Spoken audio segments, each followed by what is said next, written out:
Assalamualaikum warahmatullahi wabarakatuh. Kami dari kelompok 5. Pada kesempatan ini kami akan menjelaskan tentang negara dan warga negara.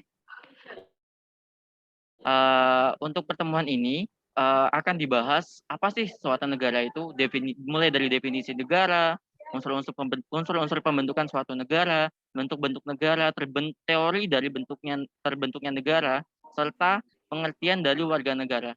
Jika kita menjadi warga negara, maka kita akan punya hak dan kewajiban sebagai warga negara tersebut. Nah, pada kesempatan ini kami akan membahas tentang materi-materi yang sudah saya sebutkan. Sebelum itu kami akan memperkenalkan anggota dari kelompok kami. Yang pertama adalah Eka Eliana Santi, yang kedua Diva Ayu Safitrino Makfiroh, yang ketiga M. Imron, yang keempat Riko Mahendra Wijayanto, dan yang kelima Sofinato Wahdah Nur Aulia. Untuk pembahasan yang pertama akan dibawa oleh teman saya Eka Eliana Santi.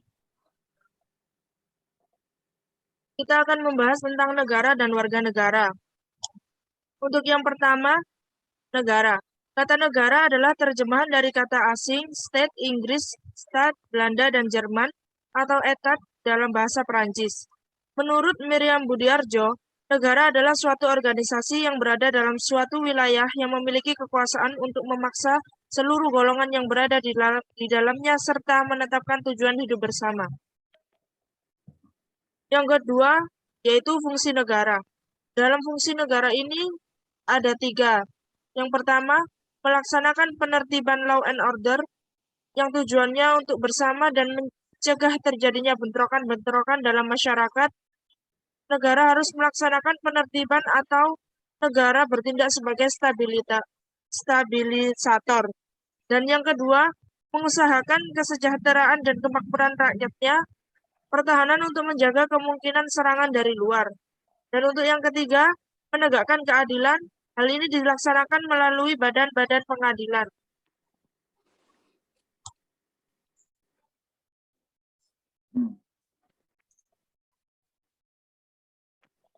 Kemudian ada tugas negara.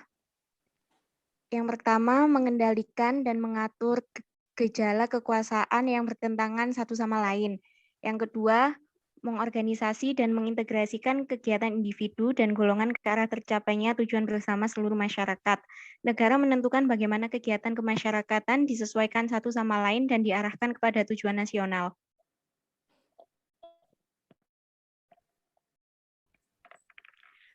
Unsur-unsur pokok negara ada rakyat, wilayah, dan pemerintah.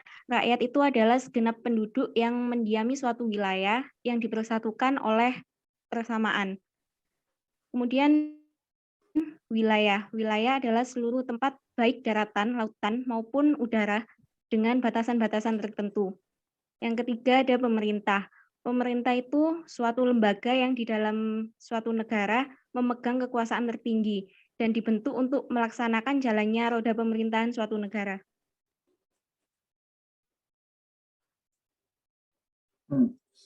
Di sini terdapat bentuk-bentuk negara. Bentuk negara itu ada 2. Yang pertama, ini menurut Jimli Asidik dari anggota DPD Jakarta, itu dia menyatakan bahwa negara itu ada 2 bentuknya, negara kesatuan, unitarianisme, terus yang kedua itu negara serikat atau federasi. Di negara kesatuan ini adalah negara yang kekuasaan tertingginya itu oleh pemerintah pusat. Ya, langsung negara kesatuan ini dibedakan menjadi 2. Yang pertama, sistem sentralisasi. Sistem sentralisasi itu seperti semua sistemnya itu diatur oleh pemerintahan pusat. Terus pemerintahan daerahnya itu bertugas menjalankan kebijakan dari pemerintah pusat tersebut tanpa ada kewenangan apapun. Ini contohnya itu yang ada di model pemerintahan Orde Baru oleh Presiden Soeharto. Terus yang ini kedua, sistem desentralisasi. Itu sistem ini itu kebalikan dari sistem sentralisasi, di mana dalam desentralisasi, kepala daerah diberi kewenangan untuk mengatur urusan pemerintahan di wilayahnya sendiri, atau yang disebut dengan hak otonomi daerah. Yaitu sesuai dengan kebutuhan dan peraturan pemerintahan pusatnya. Contohnya itu yang ada di negara Malaysia dan Indonesia pasca Orde Baru. Terus yang kedua, yaitu negara serikat atau federasi, merupakan bentuk negara yang di dalamnya itu terdapat beberapa negara yang disebut dengan negara bagian. Itu contohnya yang negara federasi itu seperti Amerika Serikat, Rusia, dan Jerman. Nah, di dalam negara federasi ini itu ada bisa dibedakan berdasarkan pelaksana dan mekanisme pemilihannya, yaitu yang pertama pemerintahan monarki, oligarki, demokrasi. Dan pemerintahan monarki ini itu artinya ini pemerintahannya itu dikepalai oleh raja atau ratu. Dalam praktiknya monarki ini ada dua jenis, yaitu monarki konstitusional dan monarki absolut. Yang absolut ini contohnya pemerintahan negara dengan kekuasaan tertinggi di tangan satu orang raja atau ratu. Contohnya itu Arab Saudi. Terus yang konstitusional itu yang rajanya itu sebagai simbol saja, tetapi pemerintahannya itu dipegang oleh Perdana Menteri dan kekuasaan dibatasi oleh konstitusi. Terus yang oligarki, contohnya yang tadi itu, yang monarki itu seperti Malaysia, Thailand, Jepang, dan Inggris. Yang kedua, oligarki itu pemerintahan yang kekuasaannya dijalankan oleh sebagian elit dari kelompok tertentu. Contohnya seperti Rusia, Cina, Iran. Terus yang pemerintahan demokrasi itu pemerintahan dari rakyat, oleh rakyat, dan untuk rakyat. Contohnya Indonesia. Ya kan? Terus artinya ini rakyat itu berdaulat untuk memilih pemimpin negaranya melalui pemilu. Oke, next.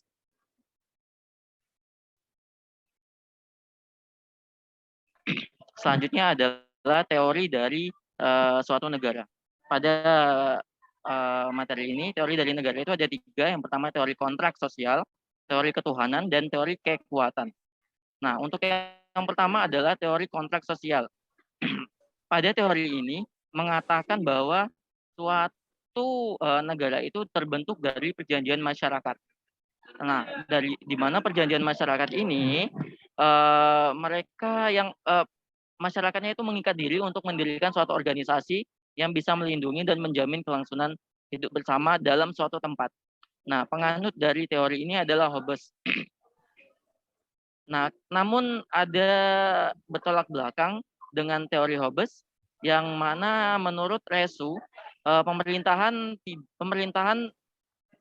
pada teori kontrak sosial ini pemerintah tidak memiliki dasar kontekstual, tetapi hanya politik saja yang tetapi hanya negara itu terbentuk dari kontrak politik saja, kayak gitu.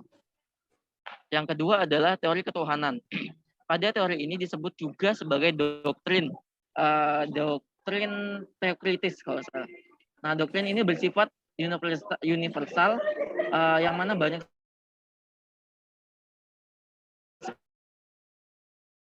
sekali yang dan belahan dunia barat. Teori ini menganut atau memiliki pandangan bahwa kekuasaan suatu negara itu dibentuk oleh Tuhan. Kekuasaan suatu negara itu dibentuk oleh Tuhan, dan sebagai khalifah atau sebagai pemerintahan yang menjalani suatu pemerintahan itu dimiliki oleh seorang raja yang berasal dari Tuhan juga, kayak gitu. Oleh karena itu raja yang memimpin suatu negara dengan negara yang menganut teori ketuhanan ini, dia hanya punya tanggung jawabnya hanya kepada Tuhan saja, tidak kepada manusia, kayak gitu. Nah, kemudian ada namanya teori kekuatan. Teori ini memiliki pandangan bahwa negara yang pertama negara yang pertama adalah hasil dari dominasi dari kelompok kekuasaan kelompok kekuasaan yang kuat atas kelompok kekuasaan yang lemah. Jadi menurut teori ini kekuatan itu menjadi pembenar utama. Jadi kekuatan pada teori kekuatan ini, kekuatan itu adalah pembenar utama dari terbentuknya suatu negara. Contohnya kayak gini. Contohnya pada kita kan perang-perang ada namanya Perang Dunia Kedua kayak gitu kan ya.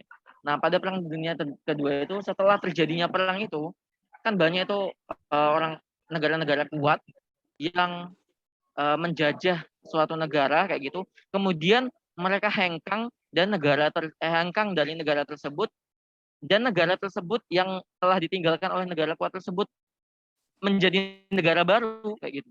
Kan banyak kayak gitu. Contohnya misal ya kayak Malaysia atau Brunei Darussalam. Nah, gitu. Selanjutnya selanjutnya ada hak dan kewajiban warga negara. Hak dan kewajiban warga negara merupakan dua hal yang tidak dapat dipisahkan karena keduanya memiliki hubungan sebab akibat. Seorang warga negara mendapatkan haknya karena dipenuhinya kewajiban yang dimiliki terhadap negaranya. Di bawah ini terdapat berbagai contoh hak dan kewajiban. Hak yang pertama yaitu hak untuk merdeka dan bebas penjajahan yang terdapat dalam pembukaan Undang-Undang Dasar 1945. Yang kedua, hak dipilih dan memilih presiden dan wakil presiden yang terdapat dalam pasal 6 ayat 1. Yang ketiga, hak berkedudukan sama dalam hukum yang terdapat dalam pasal 27 ayat 1. Yang keempat, hak memiliki penghidupan yang layak yang terdapat dalam pasal 27 ayat 2. Yang kelima, hak mendapatkan pekerjaan yang terdapat dalam pasal 27 ayat 2. Yang keenam ada hak dalam usaha pembelaan negara yang terdapat dalam pasal 27 ayat 3. Yang ketujuh, hak berserikat dan berkumpul yang terdapat dalam pasal 28. Yang ke-8, hak mengeluarkan pendapat yang terdapat dalam pasal 28, dan yang terakhir yaitu hak untuk hidup yang terdapat dalam pasal 28A. Selanjutnya ada kewajiban. Kewajiban yang pertama yaitu kewajiban membayar pajak terhadap negara yang ada dalam pasal 23A. Yang kedua, kewajiban yang sama dalam kedudukannya sebagai warga negara Indonesia yang ada dalam pasal 27 ayat 1. Yang ketiga, kewajiban mengikuti bela negara yang ada dalam pasal 27 ayat 3. Yang keempat, kewajiban menghormati hak asasi manusia yang ada dalam pasal 28 ayat 1. Yang kelima, kewajiban warga negara untuk tunduk pada pembatasan atas hak terhadap kebebasan yang terdapat dalam pasal 28J ayat 2. Dan yang terakhir yaitu kewajiban untuk menjunjung tinggi moral, nilai agama, keamanan, dan ketertiban umum yang terdapat dalam pasal 28J ayat 2. Selain hak dan kewajiban yang saya sebut, ada banyak lagi hak dan kewajiban sebagai warga negara.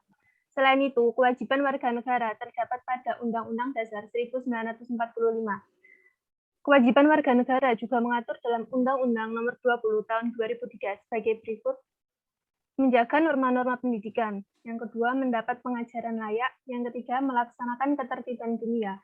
Yang keempat, ketakwaan kepada Tuhan Yang Maha Esa. Yang kelima, memajukan kesejahteraan umum. Yang keenam, melindungi dan menghargai hak asasi manusia. Yang ketujuh, melaporkan pajak, dan yang terakhir yaitu menjaga keamanan negara.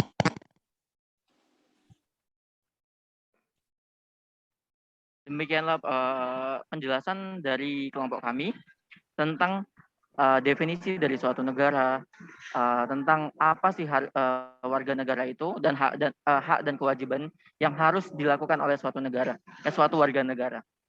Kami tutup dengan wassalamualaikum warahmatullahi wabarakatuh.